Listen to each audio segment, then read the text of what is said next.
Hi అండి, అందరికీ నమస్కారం. అందరు ఎలా ఉన్నారు? బాగున్నారా? ఈరోజైతే ఉల్లిపాయ కారం చేస్తున్నానండి. అమ్మమ్మలు ఇలాగే వేసుకొని తినేవాళ్ళు. రొట్టెలకు కానీ చపాతీలకు కానీ వేడి వేడి రైస్లకు కానీ చాలా బాగుంటుంది ఫ్రెండ్స్. 2 స్పూన్ల కారం తీసుకోండి. మీకు ఎక్కువ కావాలంటే ఎక్కువ వేసుకోండి. నేనైతే కొద్దిగా వేస్తున్నానండి. 1 స్పూన్ సాల్ట్ వేసుకోండి.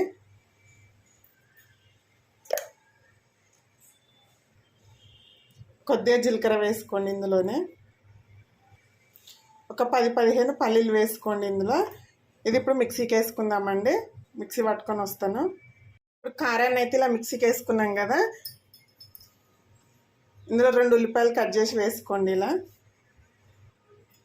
కొద్దిగా షుగర్ వేసుకోండి. షుగరు లేదా బెల్లం మీ ఇష్టం అండి, ఏదైనా వేసుకోవచ్చు. నేనైతే షుగర్ వేస్తున్నాను.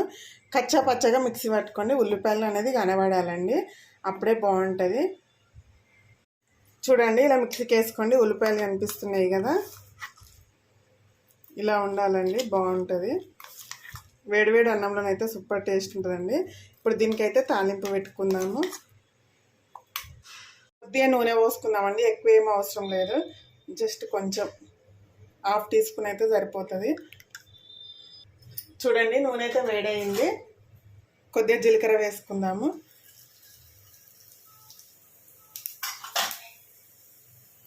కొంచెం ఉల్లిపాయ ముక్కలు వేసుకోండి. నేను చెప్పడం మాటలు కాదండి, ఒకసారి ట్రై చేసి చూడండి, అస్సలు వదలరు. ఎన్ని కూరలు ఉన్నా ఇది మాత్రం 2-3 బుక్కలు కంపల్సరిగా తింటారు. కొద్దిగా కరివేపాకు వేసుకుందాము. చాలా అంటే చాలా టేస్టీగా ఉంటుంది. జొన్న రొట్టె వేసుకొని, జొన్న రొట్టె మీద కారం వేసుకొని, కొద్దిగా నూనెగా నెయ్యి వేసుకొని మొత్తం అప్లై చేసుకొని తినండి. మర్చిపోరు అసలు టేస్ట్ అయితే. కొద్దిగా పసుపు వేసుకున్నాము. 1/2 టీ స్పూన్ వేసుకోండి, సరిపోతుంది. ఇప్పుడు మిక్సీకి వేసుకున్న ఈ కారాన్ని వేసుకున్నాం, ఉల్లి ముద్దని ఇందులో.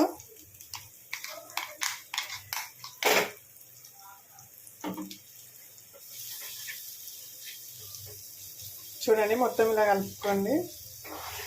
నేను రొట్టె చేసినండి, రొట్టె కోసం అయితే చేసినాను ఇది. పిల్లలు కూడా చాలా ఇష్టంగా తింటారు ఫ్రెండ్స్. నా మాట నమ్మి ట్రై చేయండి. చూడండి, ఉల్లికారం అయితే రెడీ అయిపోయిందండి. బాగా వచ్చింది కదా, కలర్ ఇట్లా మస్తుంది.